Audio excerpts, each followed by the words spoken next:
then moved to Reizo, Denjiro, Kawamatsu and Inuarashi. Reizo suddenly felt the presence of someone very strong approaching the flower capital. You feel it too, right Denjiro? Asked Reizo. Denjiro then answered, yes. Don't bother Luffy and the others with this problem, we'll take care of it ourselves, said Denjiro. Nico, come with us, said Reizo. The Shogun's bodyguards headed towards the place where the person they felt was. Then moved to Ryakuju, which continues to get closer to the flower capital. The ability to influence other people is truly unusual, an ability that is rarely encountered, said Ryakuju as he stepped towards the flower capital. And miraculously, every time Ryakuju takes a step, flowers and plants grow around him, which makes the previously barren country of Wano now turn into a country full of grass and trees. Even though Ryakuju has just arrived in Wano, the effect of his devil fruit power actually makes Wano a fertile land. And then suddenly Ryakuju's steps stopped. With the arrival of the Akazaya samurai Inuarashi, Nakomamushi, Reizo, Shinobu and Kawamatsu blocking Ryakuju street. Ryakuju then said, you samurai don't get in my way. I have nothing to do with you, said Ryakuju. Reizo then said, that was the navy of one of Luffy's enemies in the ocean. And without further ado Ryakuju attacked the samurai. With the power of his devil fruit, Ryakuju turns into a huge wood forest and attacks brutally using the roots of the trees he controls. Do you know what the situation is like outside the world now? Tenryubito is a god. An isolated country like this, that has no ties to world governments, has no place in this world. Don't hate me, because that's the rule of the world. This is the power of Mori Mori no Mi that makes me a forest person.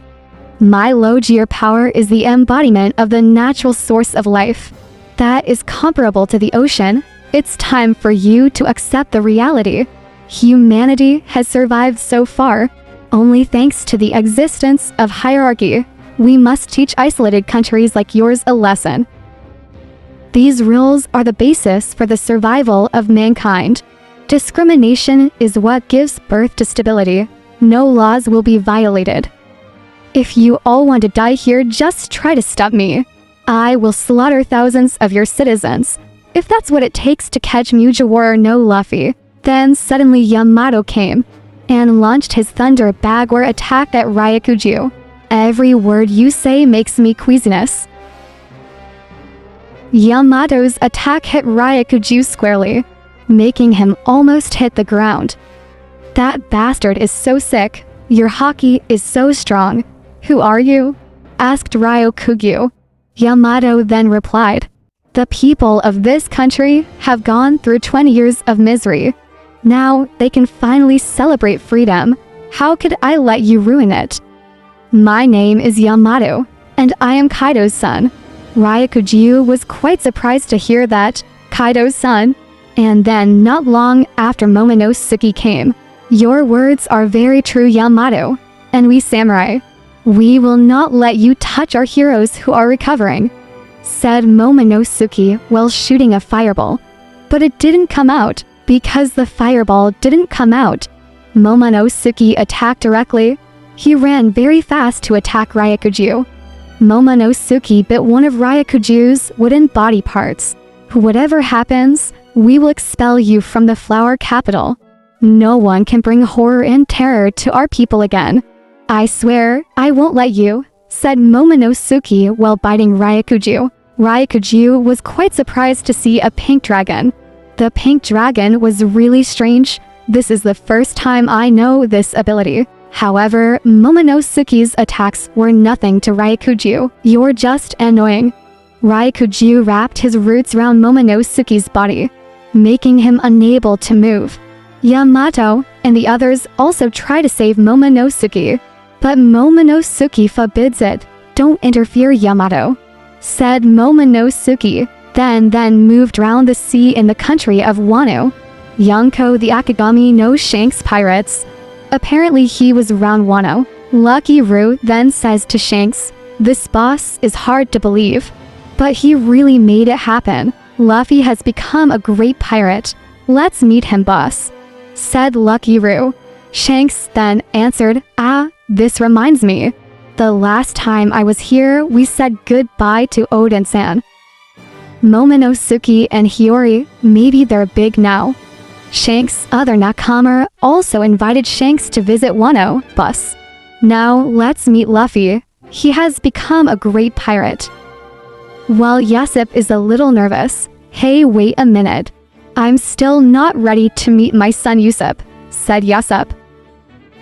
Lime Juice then said, "That kid named Keed is also here, right? That kid used to try to mess with us by challenging us," Lime Juice said. Then Shanks read the news and saw Luffy's bounty and latest form. "Look at this," Shanks said while smiling when he saw it. Then flashback when Shanks remembered when he got the devil fruit Gamu Gamu no Mi. Flashback to several years ago, before Shanks met Luffy. The world government agent ship was very shocked, seeing the Akagami pirate ship approaching them. Then Ben Beckman told Shanks that there was a purple agent on the ship. "It's just troublesome," said Beckman. Shanks then replied, "Who cares? Keep moving forward." And then who was still very young at that time, and he was the one who guarded the devil fruit Gamu Gamu no Mi. He was very surprised by Shanks' arrival. What were they after? "We are not carrying any treasure, we're just carrying a lousy devil fruit. Say whoa whoa." And then, after successfully getting the Gamu Gamu devil fruit, Shanks went to Fushire village and met Luffy. There Shanks also remembers when he risked his life to save Luffy from an attack by a sea monster, which resulted in the loss of his left hand. Then moving back to the present, the new children on Shanks' ship were very surprised. If their commanders and captains knew the figure of Mugiwara, the commanders know him, they really know Luffy's Mugiwara. People say he's like a wild monkey demon who can't be controlled. Then Shanks said to his nakama that he didn't want to meet Luffy here. Lucky Roo was surprised to hear that. Shanks then continued, "Have you forgotten what happened in our region?" Shanks' nakama also remembered the incident, where Bartolomeo put up Roger Luffy's jelly flag in Shanks' territory. Bartolomeo even burned Shanks' Jolly Roger flag. Shanks then said again, "We would be embarrassed if we just let that happen." And then Shanks sat down in front of Beckman. "Hi Beck, shouldn't it be time for us to go get One Piece?" Shanks tells Beckman that it's time for them to find One Piece.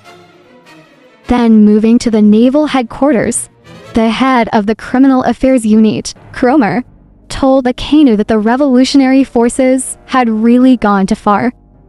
"We must not let the revolutionary forces embarrass us any longer," Cromer said. Akainu then answered, "But we no longer have any remaining navy that can be deployed." Akainu said that for now, they couldn't do anything to overcome the revolutionary forces, even though one of the descendants of the world's founder, King Cobra, was killed by Sabo. Then a flashback, showing the revolutionary troops attacking Marijoer. Cromer tells how the Holy Land of Marijoer was attacked, carried out by revolutionary forces. They burned Tenryubito's house, and burned the symbols of the world's nobles. This was clearly a declaration of war from them. Admiral Ryukujyu and Fujitora, the leader of naval defense in Marijoer, but in the end they succeeded in freeing their former colleagues, Bartolomeo Kumer, from Tenryubito's slavery, and they managed to escape. "I'm sure the admirals can't do much, since they're fighting in Marijoer." Akainu then answered, "Don't make any excuses for their failure. It wasn't just the King Cobra that was killed, but almost at the same time Vivi's daughter had disappeared." Chroma then said, "We are still investigating how these cases are connected." Akainu then said again, "I'm sure Alabaster must be in chaos. Because their king has been killed in Marajur. Chroma then said, yes. Their escort ships hadn't even left Red Port yet. It's hard for anyone to leave in this situation. Then Kizaru said, what about the case of the attempted murder of St. Carlos? The one where St. Miascar forgives the criminals who attack. Akainu then answered, in Marajor there are divine warriors who have the authority to carry out punishments on Tenryubito. This is a pretty complicated situation. Just leave them be. Akainu said. Kramer then said again, it seems that most of these incidents are related to Sabo. The fire of rebellion is spreading throughout the world. Where 8 kingdoms had a rebellion, they were inspired to start a revolution, while their king had not yet returned from Marajor. As if everyone worshipped him as a god, the greater his legend. It could be said that his influence was also greater than that of the dragon, the revolutionary himself. Even now, he is nicknamed the Sabo Fire Emperor. Kizaru then continued, and what's more, his younger brother is Luffy's Mugiwara, who is currently one of the Yonko. The influence of the Fire Emperor Sabo was even felt in the world of pirates. Now the world has been forced to change, said Kizaru, and then moves to a kingdom, which has staged a rebellion and coup against its king. People raised their weapons, and Sabo's photo was displayed so large, they shouted the name of Sabo the Fire Emperor. And then Akainu said, I became an admiral in a chaotic era, but I don't care where they attack us. We will attack them back from all directions, said Akainu.